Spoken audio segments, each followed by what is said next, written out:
today we're gonna test some brake pads.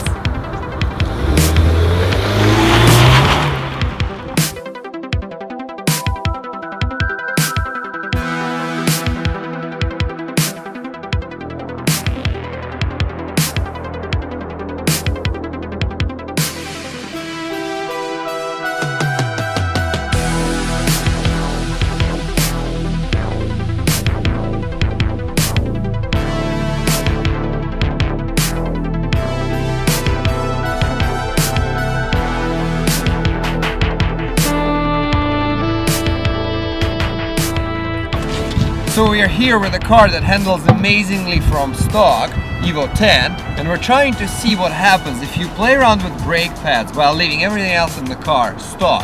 We have some different brake pads from Neo Motorsport, and we're gonna try to change the fronts first and then the backs to different types of pad, and we'll report to you what happens and how it handles. So far I've done a few braking in a straight line and braking aggressively in the corner maneuvers with the stock pads. So now I can't wait to see how it's going to handle with Neo Motorsport's SP-600 pads on the front.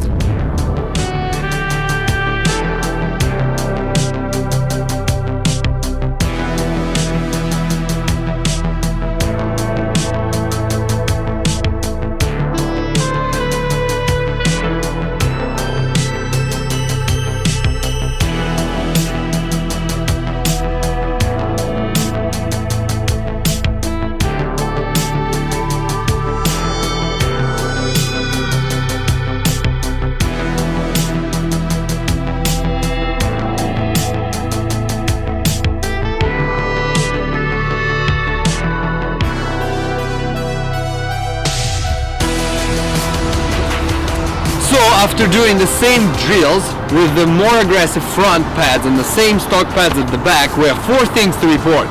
The stopping distance from 60 an hour is the whole 7 feet shorter, which is a huge difference if you think about it. Also, the stopping distance is actually very consistent. Within 5 to 7 runs, we're pretty much within this much from each other. Very consistent. Also, when you initially slam the brake pedal in this awesomely designed all-wheel drive machine, you actually feel the center diff lock up. It makes a loud clank at the initial hit of the brake pedal. Why? It's because it feels that the front wheels are locking up that little bit earlier than the backs, and it tries to compensate by locking up the center diff or tightening it up because it's electronic. Gives you a lot more braking even at the back. And the last point for now is that when doing the hard braking while cornering, you definitely feel the front lock up and understeer a little bit before the ABS gets a chance to kick in.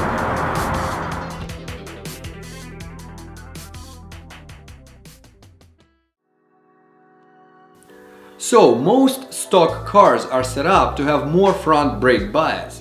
This is done because an average person can't drive.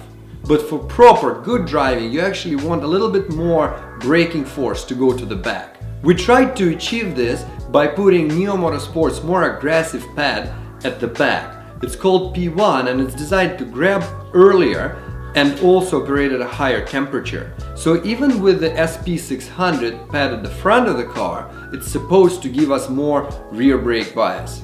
However, we learned that at this temperature of about 0, and while simulating street city driving, we weren't able to get the rear brakes hot enough for the P1 pads to actually start working.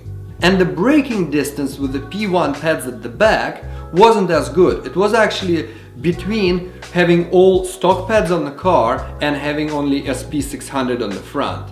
We were actually a little bit surprised, and that shows that it's a good job we did this comparison. So really the result is that even with quite hard city driving, you will not be able to get the P1 pads hot enough on the street in the winter weather.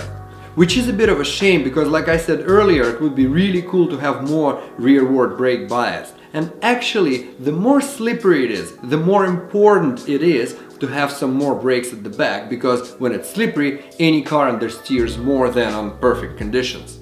But this does prove a point that the P1 pads that Neo Motorsport guys designed is the better one for the track, and you can probably get it warmed up enough at the front on the street, but definitely not at the back, but it'll definitely give you a much bigger range on the track. But lucky for me, we're living in Canada, it's winter now, and next time we're gonna take this car with the very same setup on a very long snow rally stage. And I'm gonna report if we're able to get the rear brakes hot enough to achieve that perfect brake balance.